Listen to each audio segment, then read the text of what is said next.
Okay, number one. This is homework number 7. Okay, number one, it says that a typist can type 120 words in 100 seconds. At that rate, how many seconds would it take her to type 258 words? So what we're doing here is we're just making a proportion. Okay, we're going to have words. I'm going to put W for words over seconds. I'm just going to put an S for seconds. So we're going to make our first part of the proportion, which is 120, which goes on top. And then 100 is going to be my denominator. At that rate, how many seconds would it take her to type 258 words? So 258 is what's going to be my numerator there. And then we'll put X, because that's what we're trying to find out. It's going to be my denominator. So go ahead and solve that proportion, and you'll get how many seconds it takes her to type 258 words.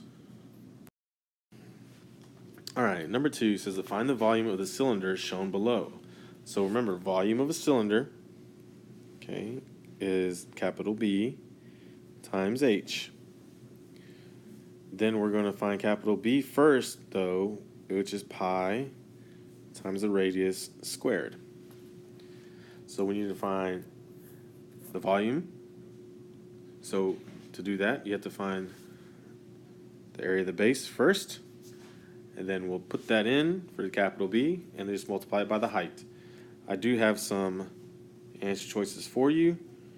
Okay, just kind of put that there if you can see it. All right. Okay.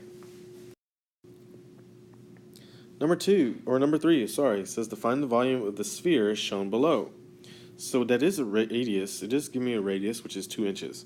So all we need to do to find the volume is plug it into our formula for a sphere, which is 4/3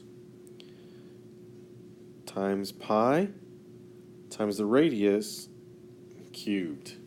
Okay. Remember, please put down on your homework what the formula would be that you substitute the numbers in for. So like on number 3, you would have 4/3 times 3.14 times 2 to the 3rd power, or 2 cubed, and then put it in your calculator and get the answer there. But you have to show that work of what it is that you're putting into the calculator. Okay? Number 4 says that a cylinder-shaped cup has a diameter of 3 inches and a height of 7 inches. How much water can this cup hold? Okay, so we got a cylinder, so kind of just draw it that way.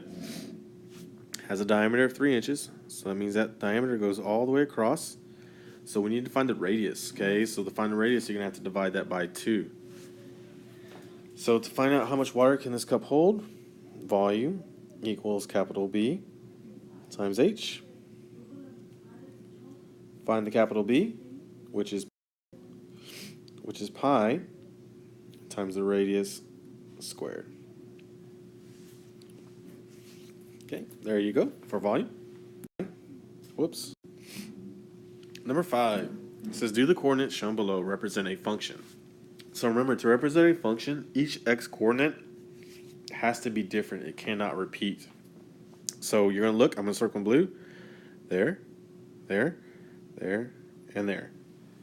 If they don't repeat, then that means it is a function. Okay? If they do, then that means it's not a function. Okay, number 6. At what number of movies will the price be the same for members and non-members? So we need to find out where these two lines meet and where they intersect, which is going to be right in that area.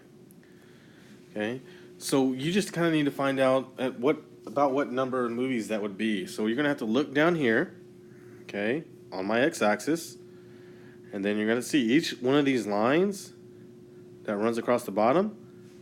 Those are in intervals of 5. Okay, so on your paper, go ahead and look and see how many numbers of movies those would be the same price. Okay.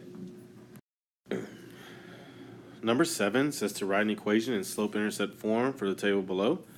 So you're going to have to go backwards to find your slope, right? Find out what the difference in the outputs are.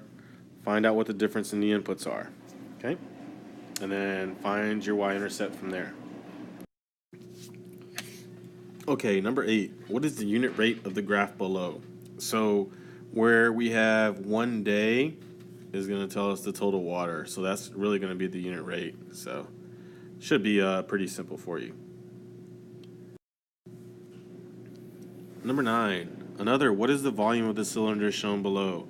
So that is 4.9 and that's 7.8, okay, in case you can't see those numbers correctly. So volume, again, cylinder, volume equals capital B times the height. Capital B, remember, is pi times the radius squared. Okay. Number 10, what is the volume of the cylinder shown below? Wow, we have a lot of volume questions on this one, and especially volumes of cylinders. Okay, so hopefully by after this assignment, you're going to have it all memorized. So that is a radius of 2 centimeters. That is a height of 4 centimeters. So I'm going to write this again. It seems like I've been writing this all assignment on this one, but it's good practice for our test on Friday. Squared. Remember, you have to show the work, okay? Please show the work, what you put in the calculator. If you're putting stuff in the calculator, don't just write an answer down. We're not going to accept it if it's just an answer written down. You have to show the work on it, okay? All right.